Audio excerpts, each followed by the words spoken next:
जय भीम दोस्तों, आप लोग कैसे हो? उम्मीद करता हूं कि आप लोग बहुत अच्छा होगे। दोस्तों वीडियो में लास्ट तक ले बने रहिए क्योंकि ये वीडियो बहुत ज़्यादा अमेजिंग होने वाला है। दोस्तों तो आज हम लोग बात करने वाले हैं राकेश रंजन के गाने के बारे में। दोस्तों तो आप लोग जानते होंगे, चिंते होंगे राकेश रंजन को। नहीं चिंते हो यार, वीडियो को लास्ट तक जरूर देखना, आप लोग ज़्यादा से ज़्यादा जान लोगे। ठीक, तो चलिए दोस्तों वीडियो को स्टार्ट करते हैं।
दोस्तों आप लोग दोबारा तिबारा वीडियो देख लिए होगे, तो बताइए दोस्तों आप लोग को ये वीडियो कैसा लगा। उम्मीद करता हूँ कि आप लोग को बहुत ज़्यादा अच्छा लगा होगा।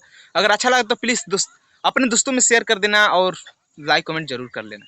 तो दोस्तों ऐसे ही मिलते हैं, ऐसे ही न्यू इंटरेस्टिंग वीडियो को लेकर अगले वीडियो में। तब तक के लिए जय भीम, जय संविधान, टाटा, बाय बाय। चमार जी के लड़का जब खाड़ हो जाए बट दहिया